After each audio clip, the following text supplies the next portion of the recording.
mucho que hayan venido hasta la Cinemateca a esta charla celebrando el centenario de Homero Alsina Tedenet en el día de su nacimiento.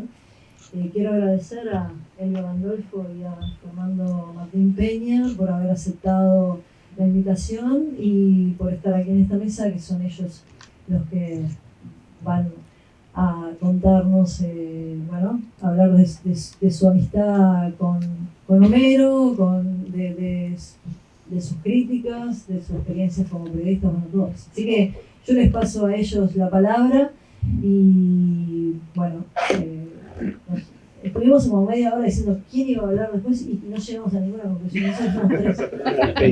Hablar Peña. Yo diría que vos hablés de lo personal, yo trate de hablar de lo más profesional. Es decir, es inabordable el hombre, ustedes saben más que yo esto. Y esas dos etapas se mezclan todo el tiempo. Claro, pero hay como una apreciación de la parte profesional que es un poco equívoca a juzgar por unas cosas que estuve leyendo por ahí también. Sobre Homero. Sí, el tema de cómo le molesta a cierta gente el uso fanático de la tercera persona, como si eso solo alcanzara para esconder al que narra, cuando en realidad Hat siempre firma lo que dice y se hace cargo de nunca fue un necio. Claro. O sea, cuando tenía sentido la primera persona la aceptaba sin ningún problema. Pero cuando era yo, y decía no, usted va a hacer por esa puerta, ¿no? Le molestaba el uso del divino botón, digamos. Ahora no tenemos ninguna otra idea. La idea sería, para mí, ¿no? Pensar que, sobre todo en relación con el periodismo contemporáneo, yo siempre que uno, o las veces que nosotros cuando trabajamos haciendo, yo no sé si están acá, están, esos 4 tomos que sostienen el resto de la pila, ¿no? Es un trabajo que hicimos con Elvio y con Álvaro Vuela, tratando de reunir lo que el propio Homero no había juntado en sus propios libros. En general, la mayor parte de los libros, algunos no, algunos son libros muy bien pensados. El libro de la censura, por ejemplo, son libros pensados como libros, el libro de Chaplin. Pero la mayor parte de sus libros propios son compilaciones de artículos previos, precedentes.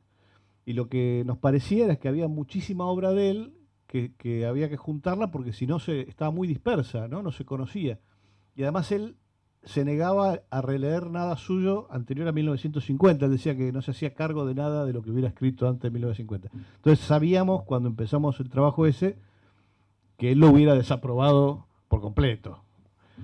Y bueno, sobre todo Álvaro, que fue el que más buceó en la parte de Cine Radio Actualidad, que es donde empieza a escribir a los 14, decían a los 15, no había cumplido 15 todavía, estaba por cumplir, pero no los tenía. Empieza a escribir a los 14 y termina de escribir a los 83. Es decir, es una obra de 68 años la suya. Y no estaba en los libros de él, en realidad. Que además eso fue un poco algo que se fue de mambo, ¿no? O sea, yo le había dicho un día, porque él daba ciclos en el Malva, y digo, ¿por qué no hacemos uno de Homero con la cantidad de películas, qué sé yo? Y además sacamos un librito, por ejemplo, ¿no? Y después lo empezamos a armar y Peña dice, no va a alcanzar. Y ya con 3 decíamos, nos van a pegar un tiro. O sea, y sí hay que agregar un cuarto tomo. Fue medio que se fue porque además es muy enloquecedor leerlo. Y nos quedó afuera, ¿eh?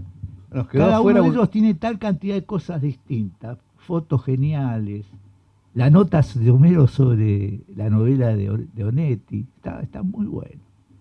Pero a mí me da un poco de miedo, lo veo ahí, no me acerco, no los tengo, porque cuando me fui del departamento de Buenos Aires y lo tenía que entregar, dije, la biblioteca la vendo entera a alguien y chau, porque si la empiezo esto me quedo, esto no, demás, y esto digo, no, esto no puedo cruzar el río con esto. Alguien lo va a tener, seguramente Cinemateca lo va a tener.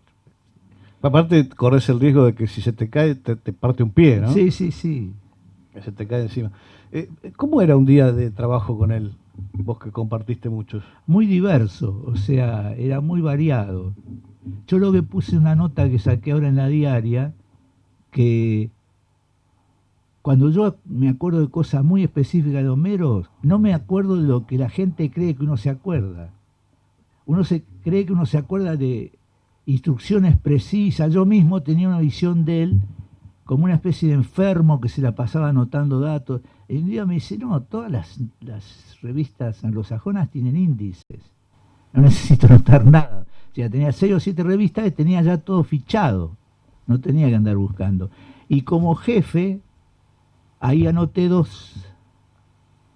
Una mía y una de un gran crítico de música de Buenos Aires, de Clarín, cuyo nombre lo voy a recordar en este momento, un crack, verdaderamente.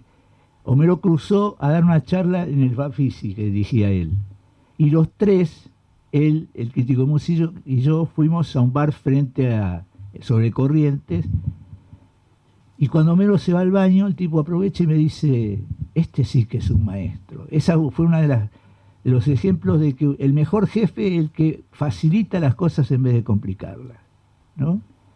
Le había dado una nota de una página de un encuentro de 25 pianistas, una cosa así. Dice, ¿cómo hago? ¿Qué sé yo? Y al final me había dado una hora, le llevé la nota y la lee y me dice, ¿qué quisiste poner acá? Y le explica. Dice, bueno, escribí eso. Esos atajos de Homero eran geniales. En mi caso, también sabía, yo creo que hubo una cosa maravillosa que lo conocimos a Homero después de una fecha X, que está registrada por Ángel Rama en su diario del exilio. Lo recibe Homero en Venezuela y lo deja totalmente asombrado de cómo es mucho más humano, más tranquilo, no está tan tenso, etcétera, ¿no? Un día había una nota que había prometido a alguien, una tapa, y digo, y no la entregó todavía, esa cosa que tiene uno de loco, ¿no? De hacerse el jefe, ¿no? Oíme, fulano no entregó esta nota. Que Homero tenía algo, estaba siempre despierto, uno nunca le iba a veces si había dormido un ratito y se quedaba sentado, pero en general estaba atento. Que no hay tapas, pues. Sí hay 6 o 7. Bueno, déjalo, ya la va a traer. Muy bueno, digo, ¿no? Nada de hacerse mala sangre, ¿no? Después estaban las cosas de asombro que a él le gustaba interpretar.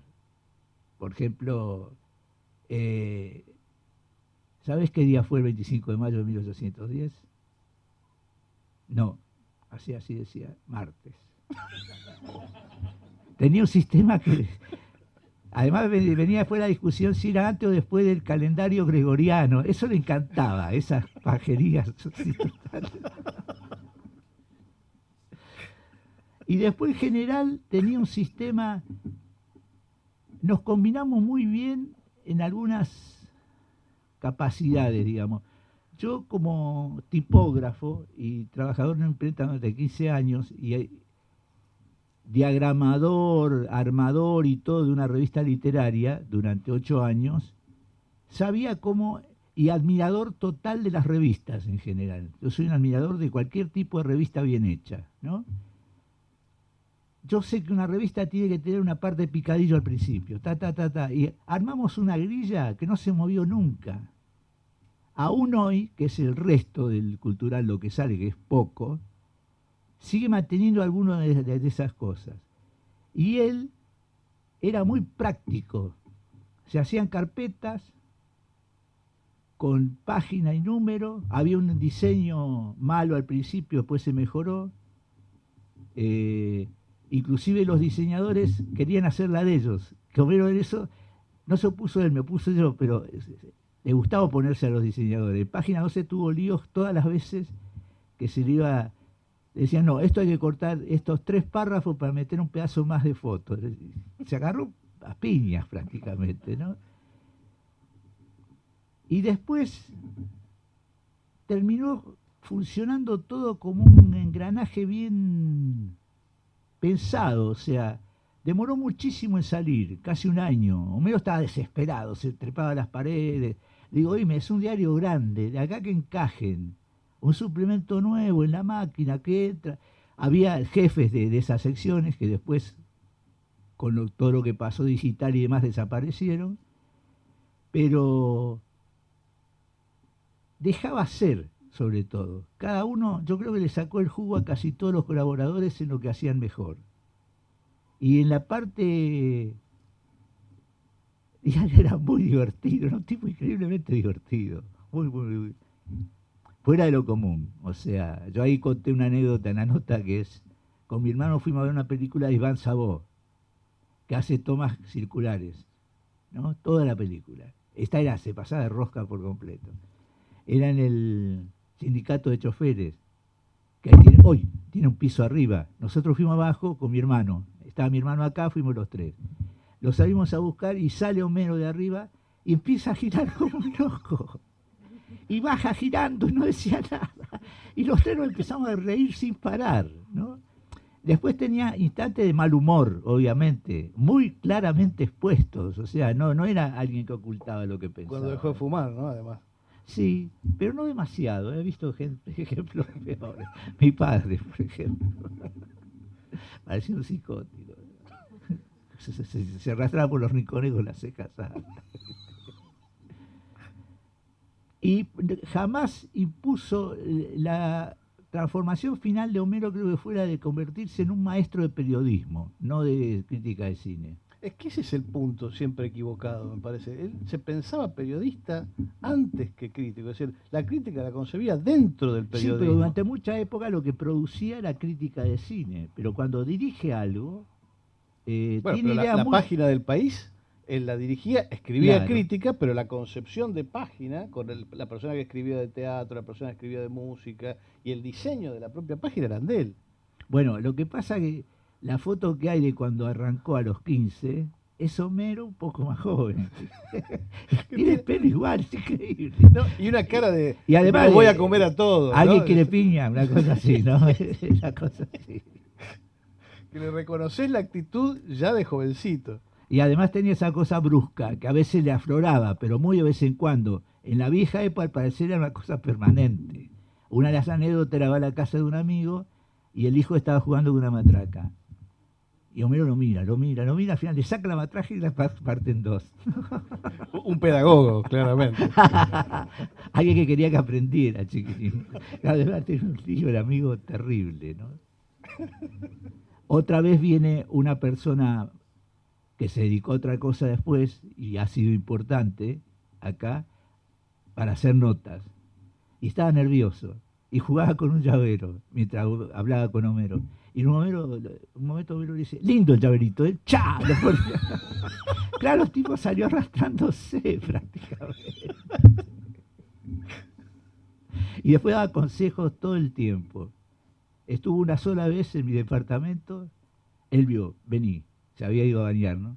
Tenés que comprarte una alfombra de sisal o algo así, o otra alfombra dentro de la bañadera. No las compré nunca, ¿no? Otra vez era, ¿sabías una cosa? Que cuando vos le echás agua caliente a la Gillette para afeitarte, la destemplás. Y por casualidad había una sección de Playboy que se llama The Advisor, el aconsejador. Alguien dice, me dijeron que las Gillette se echan a perder echándole agua caliente. Dice, bueno, pero ¿usted qué quiere que se arruine, la Gillette o su piel? Que era la respuesta. Después una discusión que le gané me quedó grabada, por las cosas así con Homero. Cuando recién lo conocimos hice varias discusiones, las perdí todas, ¿no? Pero un día vi una nota de Fornaro, creo que era, una crítica del libro, y terminaba con una frase canchera final. Y Homero lo había tachado. Le digo, ¿por qué tachaste esto? Vos no das ninguna información. Le digo, Homero, el tango termina ese chan, chan, las críticas son igual. Bueno, está bien, déjala. Pero que fue para no discutir, creo. Tenía un buen truco para terminar las notas cuando no se le ocurría nada, que era, te decía, cita algo, ¿no? Cuando no se te ocurría un buen remate para cerrar la nota, terminá con una cita. Y a veces por ahí la cita podía ser falsa, no importa, pero vos ponías algo entre comillas que quedaba bien, y como dijo tal, y cerrabas, y chau, ¿no? Y después la última página en general tenía, por lo general, cuentos, y le cambié, una vez le digo, no puedes cambiarle el título de un cuento a un tipo. Era una excelente cuentista que hay en Colonia que había hecho un cuento que se llama Gardel. No me gusta, dice. Yo diría ponerle, esta noche toca Gardel. Digo, no le podés tocar el título. Al final creo que no fue el cuento directamente. Tenía mañas, o sea, a veces cosas que uno estaba en discusión y se perdían de golpe para dejar de discutir. No estaban más. Y después yo me jugué la cabeza varias veces equivocándome horrorosamente con él. Ya cuando estaba de corresponsal en Buenos Aires, yo había impuesto, hacíamos especiales cada tanto tiempo, era todo un número dedicado a algo. Y yo digo, lo que estaría bueno, un especial premios. ¿Qué es el Nobel? ¿Qué es el concurso? Más otras cosas y demás. Y no lo veían claro. Y cuando lo llamo, me dice, no, sí, al final quedó, pero de mala gana, no le había gustado. En la tapa que te parece poner. Y le digo, bueno, obviamente Onetti obteniendo el premio Nobel. Se hace un silencio sepulcral y me dice, Onetti no sacó el premio Nobel. Le digo, bueno, el Cervantes es mucho más simpático el rey de España que el rey de Suecia. Me las bancaba, o sea, había un banque mutuo, sí. Habla vos, Peña, me da vergüenza. Me da vergüenza agarrar la manija y no parar, ¿viste? Yo quería un unipersonal de Gandolfo. No, para algo viniste acá. Para verte a vos. No, qué sé yo, digamos, hay una parte muy personal, como le pasa a él, por ahí menos, porque yo, digamos, lo traté menos, porque yo estaba siempre allá, en realidad yo lo conocía allá. Claro. Él estaba presentando una de las enciclopedias de los datos inútiles y yo me animé le compré ahí el libro, lo había leído el libro, pero compré otro para para tener la excusa de que me lo firmara y ponerme a charlar con él. Y no sé cómo empezamos a charlar de Stroheim, yo tenía 18, algo así. Y se entusiasmó, me escuchó hablar de películas mudas, no sé qué, como que me preguntaba de dónde yo sacaba esa información y no sé qué, y bueno, salió que yo era coleccionista. Entonces me empezó a hacer algo que lo hizo, aparte de toda su vida, conseguirme trabajo. Que lo hacía mucho eso. No, era muy peor. Le habían ofrecido dar una conferencia sobre algo, entonces dijo, yo, en lugar de dar la conferencia vas vos, pasás la película y yo hablo después. Entonces de pronto yo me encontré cobrando por tener películas, ¿no? Y digo, bueno, viene el tipo, yo tengo que decir que yo empecé a leer, yo aprendí a leer la letra minúscula de imprenta con Crónicas del Cine, ¿no? Yo leía la mayúscula de imprenta a los 3, 4 años, pero la minúscula no, la aprendí a leer con ese libro. Entonces ya tenía esa deformidad de la prosa de Homero incorporada en el cerebro, porque a todos nos ha pasado, por lo menos a nuestra generación les ha pasado, que nos hicimos amigos de Homero, pero porque antes lo habíamos leído, es decir, salimos a buscarlo, es decir, lo admirábamos como profesional que se dedicaba al cine, que se dedicaba al periodismo, porque lo entendíamos un modelo en su trabajo, ¿no? Es decir, por eso podemos hablar no solo, me parece, desde lo personal, sino también desde lo profesional. Porque hay una valoración de su trabajo que es previa al conocimiento. Y eso es lo que nos permitió hacer los libros, porque si no, de ninguna forma hubiésemos podido trabajar sobre el material. Es decir, disfrutamos mucho siempre leyéndolo, antes de conocerlo, antes de saber cómo era. Todo lo que él era nos vino de regalo después, ¿no? Fue como un obsequio de la vida posterior. Totalmente. Y entonces él empezó a hacer esto, empezó como a conseguir estas cosas, me invitaba a las privadas, él en ese momento estaba de jefe de espectáculos de Página 12, entonces yo lo acompañaba a las privadas. Y me pedía, y me decía, ¿vos por qué no escribís? Y digo, porque no sé, aparte yo me gustaba el cine, pero siempre cuando le gusta el cine lo que piensa es que lo quiere hacer. Y yo en realidad juntaba películas, me gustaba hablar o pasar películas, me gustaba mucho el cineclubismo, digamos, pasar películas, qué sé yo, en el Cineclub de Samaritano, que fue otro gran mentor que yo tuve. Pero a escribir me empujó él, me empezó a decir que escribiera, y yo digo, no sé, y él me dice, yo soy un buen editor. Es cierto.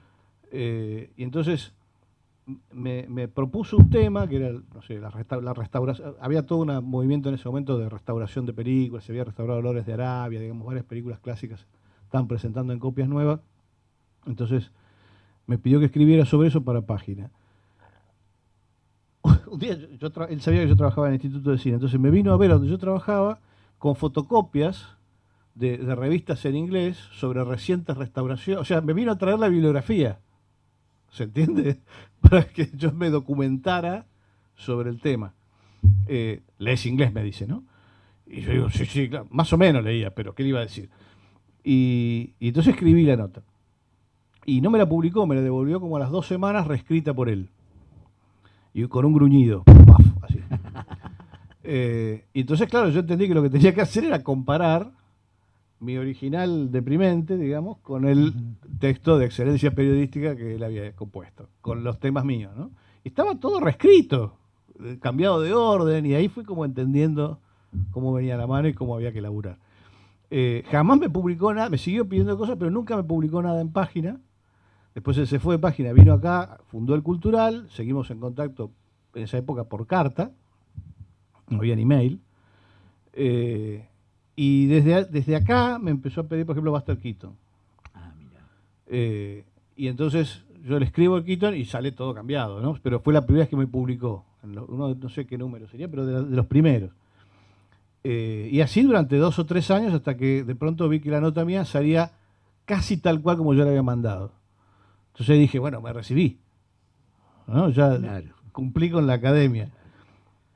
Y después de ahí en adelante casi que no me tocó. Pero el trabajo que se tomó para sacarme bueno, digamos, fue muy generoso, fue de una enorme generosidad. Y sé que no fui el único con el que hizo eso. Para O sea, nada, no era una para práctica nada. singular, ¿no? Era algo que él hacía.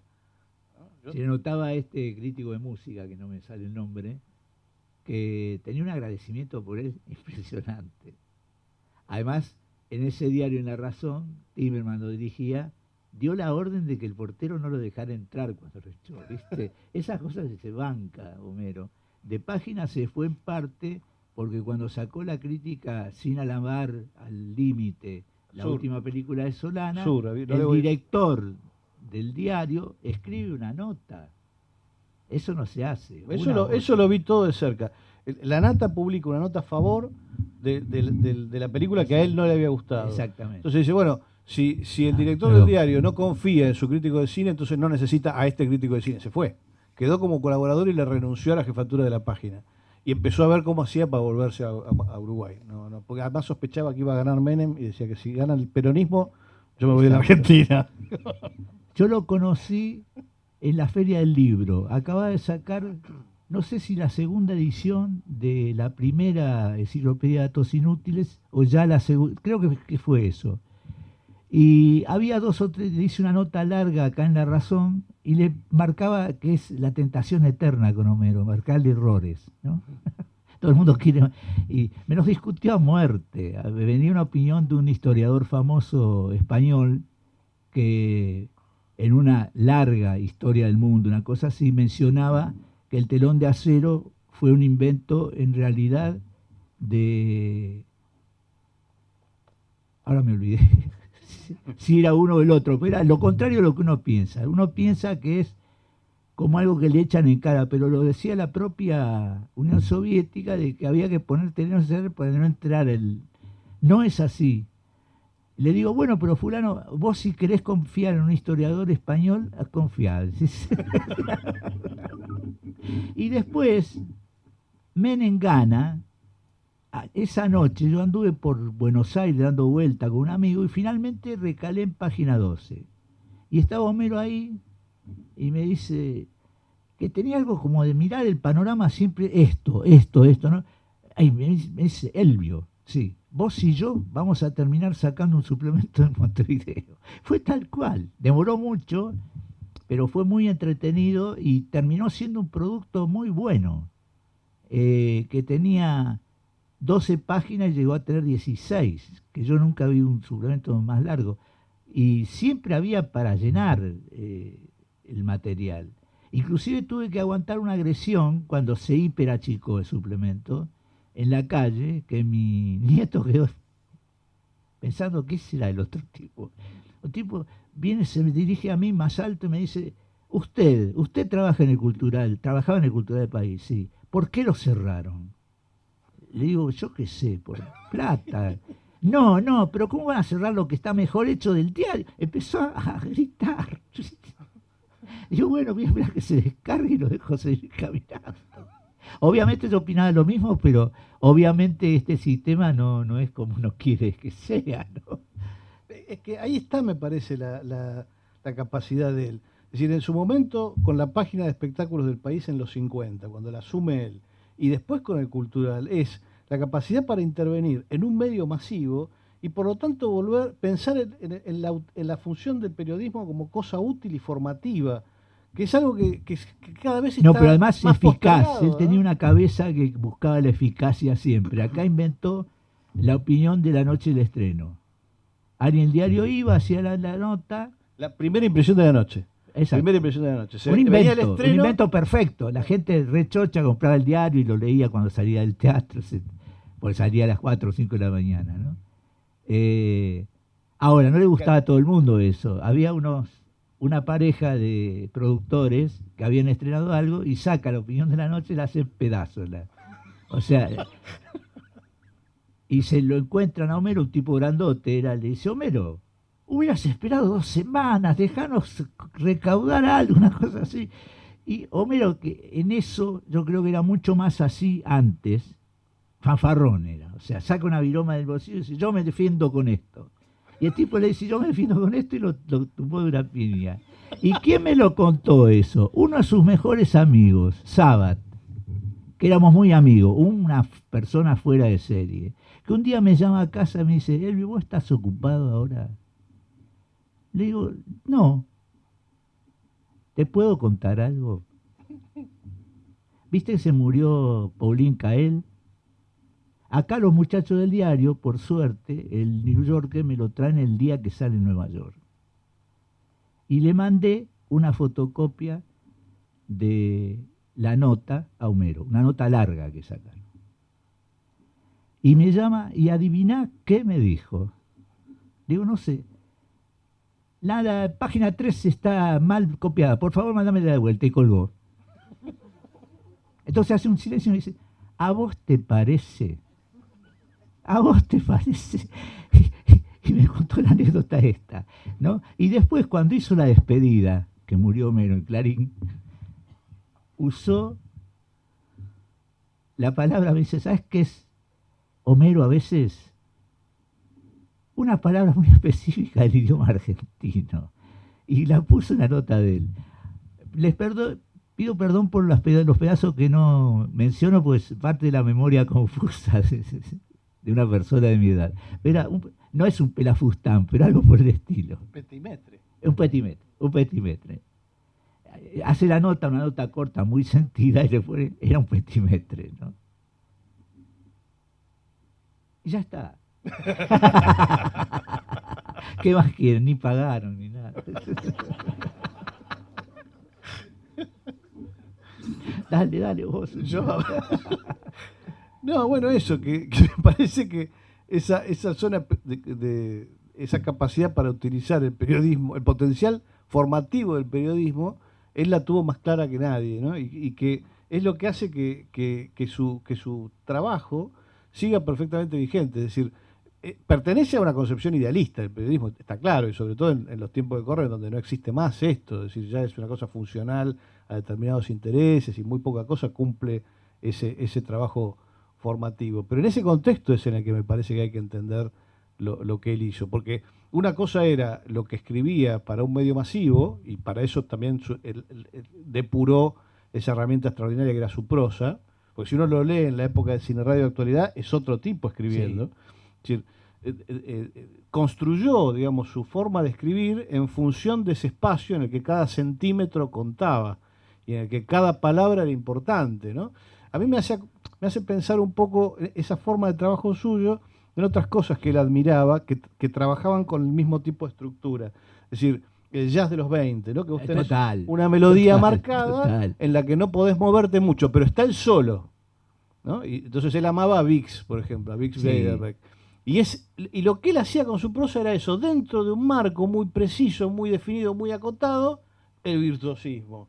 La cosa perfecta, el adjetivo que era el que correspondía y que además cumplía esa función de utilidad, de ser útil, de informar al espectador y de mejorar su cultura. Que puede hasta sonar pretencioso, pero hay algo de lo docente, del orden de la docencia, que era como él pensaba el periodismo. Y también, como parte de ese idealismo, se explica lo de la primera impresión de la noche y esas cosas, que era lo de estar al día con lo que estaba pasando, ¿no? Y de hecho, perdóname, sí, en otros momentos en donde el tipo estaba haciendo otra cosa, por ejemplo, no sé si era un festival o qué sé yo, que estaba haciendo en México, y se desata una de las rebeliones estudiantiles del 68. No, no Tlatelolco, no llegó a ver Tlatelolco, pero sí hay episodios anteriores a Tlatelolco en donde los estudiantes se habían tomado la universidad, estaban amenazados por la policía de represión y tal. Y Homero se entera, está ahí, y va y le hace una entrevista al jefe de los estudiantes, al jefe de la ocupación. Eso lo encontramos y lo pusimos en uno de los libros, porque no tenía que ver con cine, pero sí con el periodismo. Estaba escribiendo en Primera Plana en Buenos Aires y le pareció a él que eso que estaba pasando era de interés periodístico y había que cubrirlo. Entonces, se informó, entrevistó a 5 o 6 personas clave para entender el problema, agarró, se metió en un lugar que la policía no entraba, hizo la nota y la mandó desde allá a Primera Plana y salió en tapa. O sea, lo que hay que imaginar entonces es que previamente había hablado con su editora allá, ¿no? Lo había preparado para lo que venía, porque lo que hizo ahí fue periodismo puro, por ejemplo. Después todo lo que hizo en distintas publicaciones era exactamente lo que mejor le venía a esa publicación. La revista Dan, que era una especie de muy buena imitación, mejor incluso que Playboy. Con fotos muy tranqui, digamos, ¿no? Nunca tenía desnudos Sí, totales, era sugerente. pero había lindas chicas. En cambio, la otra, la que hizo, ¿cómo es? Brasco, No. que fue de la época de la dictadura. Ella era el colmo, porque eran mujeres vestidas hasta acá, no se entendía. Y además, la charla cultural de las columnas era el teniente general, pero sí, o sea, no era ironía ni nada. Inclusive uno de esos militares le había dicho, yo no sabía que era Brascopo, lo admiro mucho, lo admiraba mucho, pero le dijo que no había ningún libro publicado de un autor yanqui muy famoso, y digo, está en Centro Editorial, mandé una carta ardiente, así me dice, Gandolfo, leo con mucho interés su revista, pero estas cartas me traen un cafar litoraleño, como que no lo podía soportar. Sí, discúlpeme, a veces me equivoco, una cosa así. Me agarraba broncas con gente que les escribía cartas de ese tipo, ¿no? A la editorial Barral, por ejemplo, sacaron unos cuentos de Hemingway y traducían todo el tiempo The Old Man como El viejo y el mar. Y era un libro del 20 y pico. Y está loco, ¿qué? Sí, lo que pasa no lo podemos... ahí hubo líos graves con grandes escritores de América Latina y dijeron, editás esto de nuevo, te hago un juicio monumental. Pero lo de Homero que a mí me impresionó mucho fue eso que percibió Rama cuando lo visitó. Tenía una apertura. Tenía una mujer además que se llamaba Evita. A mí me resultaba irónico, digamos, totalmente, ¿no? Una vez que Evita se fue a Buenos Aires a visitar a sus parientes, fui a la casa, me puso Bisbe Beck y me lo imitaba como hacen los fanáticos del rock, tocando la guitarra, él era con el...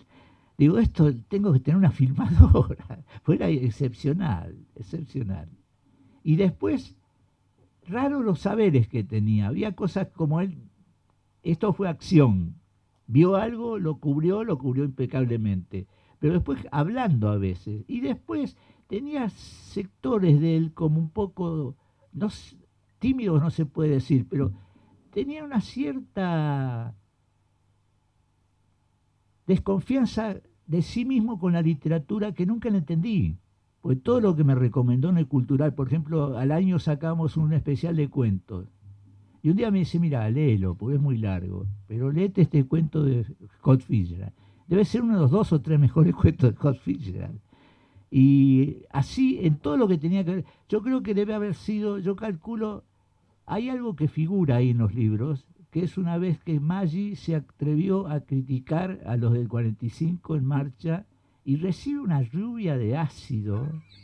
El tipo queda en el esqueleto nomás, dice, bueno, yo solo decía que es como hay una especie de 45 etapa B, que son los que estaban, el profesor que hizo la obra completa de Feliberto, casado con una gran poeta, José Pedro Díaz, con más Maggi, más el gran cuentista del 45 que le dieron poca bolilla, que era...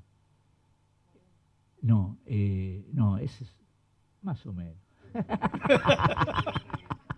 No, este era... No era tampoco el gran cuentista que es Morosoli, pero sí era absolutamente genial.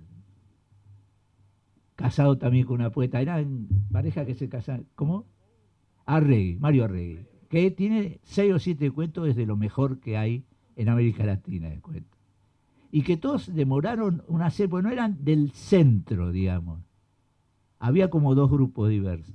Ahora, cuando yo leí, pues corregimos los 3, los libros, y cuando leí esa parte me mataba de risa. Digo, pobre tipo, debe haber dicho, le voy a criticar algo, y casi lo mandan a en cadena perpetua, ¿viste? Era terrible. Esos libros son muy entretenidos por la cantidad de cosas que entró. Claro, hay una sección, hay un par de secciones que son imprevistas. Los pueden encontrar gratis en internet. Si no en Mercado Libre están, pero quieren cobrar unos precios obscenos, no se preocupen por eso. Pero están los PDF para leer gratis en todos lados. Y hay la parte principal, por supuesto, son sus textos sobre cine, que es lo que uno espera cuando. Pero hay mucho sobre su periodismo, no cinematográfico, y después cada libro tiene una sección fija que pudimos rastrear equivalentes en cada periodo de él, ¿no? Porque los libros están periodizados. Entonces hay una parte que es Hat contra todos, que son polémicas. Era un enorme polemista, era extraordinario polemista y le encantaba, además. Una de las cosas que primero hacía cuando yo llegaba al Cultural, por ahí, él estaba por ahí más temprano que ustedes, que por ahí llegaban un cachito después, estaba ahí, yo llegaba, y él terminaba de escribir una pelea contra la municipalidad de no sé qué tipo. Entonces agarraba y decía, toma, y me lo enchufaba para que le leyera. Yo no entendía nada, porque no entendía cuál era la razón de la polémica, ni tenía la nota anterior a la que él estaba reaccionando, no tenía nada, pero estaba chocho esperando la reacción. Y si yo me reía donde me tenía que reír porque me causaba gracia algo y qué sé yo, entonces él consideraba que estaba perfecto. Pero necesitaba como un lector de eso, ¿no? Total. Y era siempre, la polémica era para él, hay que construir una pared infranqueable. Con las palabras, ¿no? Cuando gana Menem por segunda vez, con gran fastidio, me dice, tendría que haber insistido más, porque él tenía una obsesión que era pegarle a Menem por haber comprado un avión obsceno. No, la pista de aterrizaje. No era un avión, específico. ¿El avión también? Específico. Porque con la pista de aterrizaje en La Rioja estuvo un montón. Al Cultural y se ganó Menem. ¿Y cómo no va a ganar si Página 12 no insistió para nada en el avión? Le digo, Mero, entre otras cosas ganó, porque con Menem se acabó el servicio militar, loco. Esas son las cosas que importan.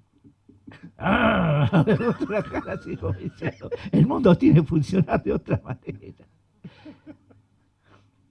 Un fuera de serie completo. Otra sección que pusimos, además del contra todos, que son todas las polémicas, es una sección muy rara, que yo pensé que no había, digamos, me sorprendió encontrarla, pero es bastante nutrida en cada uno de los tomos, que es los expedientes X de Hat. Porque de golpe descubrimos que le interesaban hasta el delirio, cosas inexplicables. La muerte de Gardel. En los 50 publicó fuera de la sección de espectáculos, no hubo que encontrarlo eso, digamos, lo encontramos medio de casualidad. En una sección aparte del diario, medio escondida, una serie de notas que hizo sobre un tipo que hacía telepatía, qué sé yo, y que reconstruyó tipo medium, ¿no? Desde el espiritismo, la muerte de Gardel. Entonces eran varias notas en donde le había mostrado unas fotos y el quiromántico actuaba el momento de la muerte, ¿no? Pero hizo una crónica de eso. Incluso en la famosa sección La Mar en Coche, creo que la inventó él. La Mar en Coche en marcha la hizo él, sí. Por eso, que era muy leída. Yo eso me acuerdo porque estuve acá cuando salía Marcha todavía. Eso también lo hemos puesto como Mondo Cane. Las misceláneas eran buenísimas, pero sí.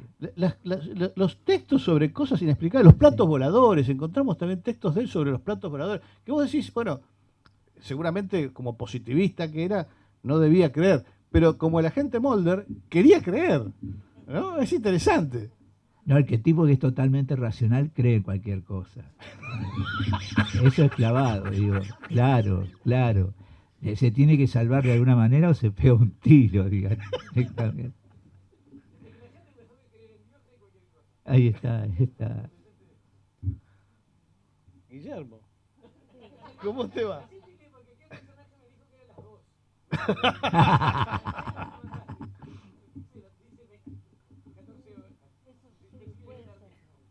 Le toca a María José que no dijo nada todavía. Es cierto, que hable, que hable. Proceda, proceda. Si no Bueno, vamos a comer. es verdad, pero Guillermo, te dije que era a las 2 hace como 3 semanas. ¿Me podrías podrías haber investigado un poco más? Bueno, para mí hace mucho. ¿Esto Pasó hace mucho. lo tienen ensayado ustedes? Sí, sí. Bueno, Guille Sapiola. Sí. Bueno, yo voy a ser, por supuesto, mucho menos amena e interesante que Elvio y Fernando Martín, porque, bueno, yo quería hablar un poco del 45, ¿no? Y de este lugar donde estamos. Y bueno, y capaz que es un poco raro para un homenaje decir algo que yo pienso y que creo que somos como un poco la última generación que va a tener que preocuparse de tener una postura respecto al 45. Tengo como esa idea que, bueno, que esta seguidilla de centenarios que estamos disfrutando, que se cerrarán, si no hice mal las cuentas, digamos, en el 26 con el centenario de Rama, va a ser como el momento en que se cierre como una discusión que viene desde hace mucho, ¿no? De las revistas, porque probablemente también se terminen las revistas, o de la crítica, porque probablemente no quede mucha crítica. Entonces esto que yo quería decir, yo decía, bueno, pero es el centenario de Medero y yo iba a venir acá como una amargada a decir... Exactamente. Por eso lo invité a Helio. Pero bueno, me sentía un poco como Carbone cuando daba las conferencias en la universidad y que le decía, bueno, les tenía que dar ánimos a las chicas que iban a lanzarse a la vida profesional y les decía, todo va a ir mal, no hay salvación, y bueno, y la mujer le decía, no, llevales un poco de luz, y Vonnegut le decía, no hay luz. Conmigo te diría al punto. Bueno. Entonces, bueno, es un poco así. Lo que yo quería un poco hablar era que, bueno, que el 45 también tuvo sus parricidas, ¿no? Entre ellos el señor Manuel Martínez Carril. Entonces quería leer un texto y sobre la relación de Manuel con Homero. Ya en la literatura uruguaya de medio siglo, Emir empezaba a dar cuenta de esos parricidas que asomaban en el horizonte. Y dice, una promoción auténticamente joven está golpeando las puertas de la ciudad. Si 1958 marca el momento en que muchos de los integrantes del 45 asumen puestos de poder en la cultura uruguaya, también marca el momento en que otra generación empieza a discutirlo. Por eso, los últimos años revelan tensiones muy marcadas, una lucha no siempre visible, pero real, iniciativas o contrainiciativas que agitan los círculos literarios, aunque no siempre llegan hasta el lector. Si la generación del 45 fue muy polémica, esta que empieza a imponerse a partir de 1958 no lo será menos, aunque asuma a veces formas distintas. Rodríguez Monegal señalaba que los nuevos heredaban un público penosamente formado y adoctrinado sin pausa por la promoción anterior. Heredaban además una crítica rigurosa y formada, editoriales donde publicar y un país con una cultura oficial mucho más cercana y en contacto con la nueva promoción. Sin embargo, señalaba, una vez más, el ingreso de una nueva promoción en la vida literaria del país es un buen pretexto para poner en práctica el viejo y querido robinsonismo. Casi nunca los jóvenes cuentan lo que han heredado, sino que detallan lo que les falta. La mayor carencia, según ellos, es de maestros. Ya se sabe que el robinsonismo es inevitable. En realidad, es solo la máscara benigna de una actitud parricida que no osa decir su nombre. En vez de demoler, se ignora, pero también los nuevos han sabido practicar ocasionalmente la demolición. Y ahí Monegal halagaba a Flo, que hacia fines de los años 40 pareció que se iba a tragar de un bocado a los del 45, y el propio Emir demuele a Rubén Cotelo, a quien acusa de practicar una crítica denigrante, y pasa a enfocarse en la crítica cinematográfica y dice... Han aparecido algunos parricidas, el más notorio de los cuales es Manuel Martínez Carril, que desde Cuadernos del Cine Club ha defendido la Nouvelle Vague y atacado a la generación anterior de críticos. pero hasta Martínez Carril está descubriendo la necesidad de documentarse seriamente, como lo prueba su erudito y algo confuso ensayo sobre Bergman en el número 11 de la revista citada, que era de octubre del 65, ¿no? Era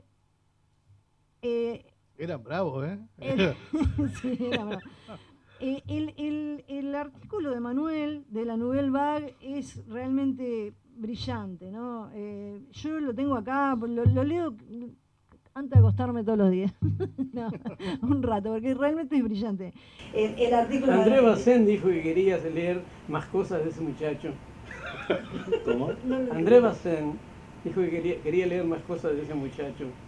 Ahora, lo que escribe Homero sobre la crítica de Manuel es no solamente hilarante, porque te morís de risa leyéndolo, sino que aparte es de un método para desarmar el artículo, para criticar lo que hay que criticar y reconocer lo que hay que reconocer, que realmente es impresionante. Y lo increíble, visto desde acá, es que esto, publicado en el diario El País, estaba destinado a vivir un día, ¿no? O sea, eran dos críticos que se ponían a discutir sobre la Nouvelle Vague en un diario de circulación masiva y era algo destinado a un solo día.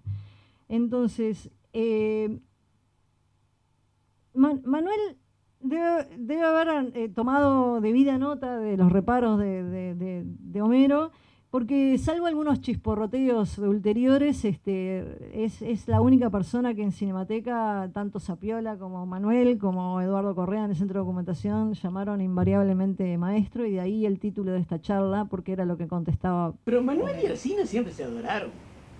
Sí, sí. Se insultaban, por ello se relajaban de rebajo, pero siempre se adoraron. Eso es algo... Eso era así en la Cinemateca y sigue siendo de alguna manera así, por eso esta charla que nosotros convocamos y las diferencias de Manuel y de Homero terminaron yendo por otro lado, que es Ángel Rama el que luego lo va a definir perfectamente, ¿no? Dice, si al cine define el ejercicio exclusivo de la crítica cinematográfica con entera asepsia para otra actividad fuera del campo intelectual e individualista, otros críticos han de contribuir a la formación de organismos destinados a ampliar la educación cinematográfica del país, ¿no? Eso es Rama desde la generación crítica. Él se estaba refiriendo más bien a Cinearte Sodre, a la obra de Danilo Trelles, a José Carlos Álvarez, creador de Cineclub, a Alfaro y Handler con los festivales de cine político y la Cinemateca del Tercer Mundo, y iba a decir, la mayoría de estos intentos pertenecerán al segundo periodo, al de la nacionalización, y serán manifestaciones de esa cultura independiente que tiende a organizarse al servicio de vastos sectores de la población. En ese entonces, Rama no tenía manera de saber la tarea que iba a hacer Manolo desde la Cinemateca, justamente para llevar esa cultura cinematográfica en beneficio de la gente. Entonces yo lo que quería decir, en realidad, para resumir mi breve participación en esta charla, era que, bueno, que ahora estamos sentados dentro de eso, del producto de eso. En este lugar que estamos ahora, digamos, es producto no solamente de la admiración, del trabajo de Martínez Carril, pero de la admiración y del intercambio que mantenía con los maestros del 45. Entonces, si bien había empezado pensando, bueno, el 45 probablemente seamos la última generación que tengamos que tomar una posición, probablemente, bueno, me esté equivocando y tenga que agarrar y decirse así como Vonnegut, bueno, veo una luz al final del túnel, y que ustedes aquí estén hoy a las 13:30 un sábado sea un indicador de eso.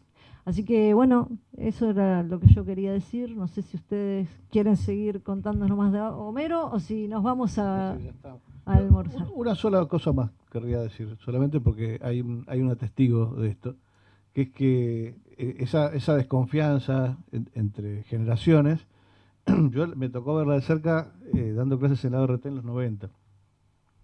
Había un grupo ahí de la generación de Inés Peña Garicano, que está acá, que había terminado estudiando ahí porque había habido una huelga en la pública, ¿no?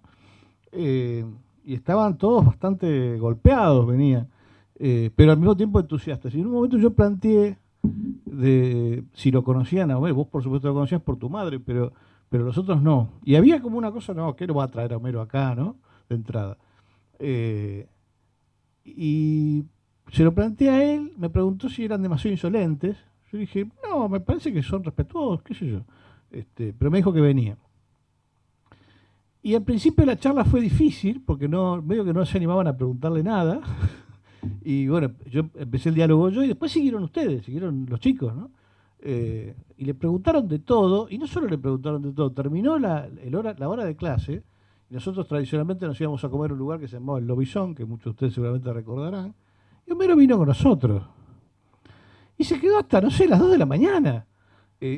Jugaba al juego de los fósforos que se ve hace un año en Marienbad, les enseñó el juego de los fósforos a los chicos, terminó transformado en uno de los chicos. O sea, fue una cosa que tuve el privilegio de ver y que es la luz al final del túnel, ¿no? Es como decir, bueno,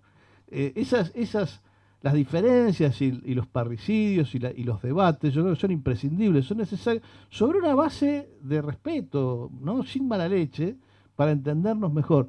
Eso él era perfectamente capaz de hacerlo, ¿no? También era perfectamente capaz de ser un cabrón, pero ese momento para mí fue uno de las grandes vivencias con él, la capacidad suya para entenderse con gente que todos podían ser sus nietos en ese momento. Y fue fantástico. ¿Elvio? Voy a decir algo también.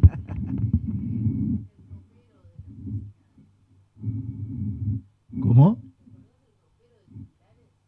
Muy bueno. Están en el libro todos, en serio, los pusimos también.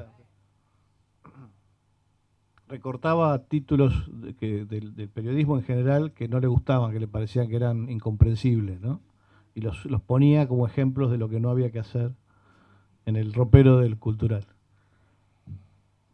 Yo lo vi por última vez en el hospital, donde estaba hacía mucho tiempo. Espérate, le salvamos la vida. Él se murió en diciembre, pero se podría haber muerto en Buenos Aires en abril, ¿te acordás? Que hubiera sido terrible. Claro, lo fuimos a buscar con él al hotel donde estaba para dar una charla, qué sé yo, y Corrientes y Anchorena, mucho tráfico. Y de golpe estábamos con él, lo agarramos uno de cada hombro, porque él estaba cruzando Corrientes en verde. Con el tráfico, y lo atajamos, y me dice, ¿qué? Estamos llegando tarde, dice. Bueno, pero así no vamos a llegar a ningún lado. Pará, la cabeza le corría más rápida que el cuerpo. Sí. Era como un personaje salido de un dibujo animado, a veces, realmente. Y lo habré visto 3 días antes, le llevamos las páginas, él lo pedía, al hospital, corregidas. Y le llevo una doble, unas centrales, por una cara de loco total, tenía la mascarilla de oxígeno. Me hace cha, en una página, pa, en la otra, y no entendía. Y me fijo y digo, claro, qué tarado. Le puse al recuadro la misma frase que titula el libro que se comenta, es un error monumental. Pero estuvo hasta el final con esa.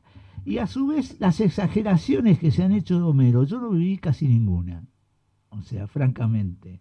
Sí, los relatos de otros tiempos, digamos. Y algunas cosas como la del llaverito y demás, muy divertidas. Lo comentamos después durante semanas, eso, ¿no? Creo que ya está bien. Muchas gracias por venir. Bueno, sí. Bueno, voy a... Cinemateca este año cumple 70, Homero cumple 100, pero nosotros también cumplimos años. Entonces, este año vamos a entregar, la Cinemateca siempre fue una institución muy dentro de la cultura uruguaya, o sea, no solo un archivo fílmico, no solamente una sala de cine, sino que siempre hubo muchas charlas de escritores y todo eso, y queríamos un poco reconocer a la cultura uruguaya que ha pasado por la Cinemateca desde siempre. Y íbamos a entregar 70 membresías a 70 personas de la cultura y nos pareció súper justo empezar con ustedes. Y aparte, un gesto súper artista, que sean 2 argentinos los que reciban las primeras membresías vitalicias de la Cinemateca. O sea, muchas gracias. Gracias. Bueno.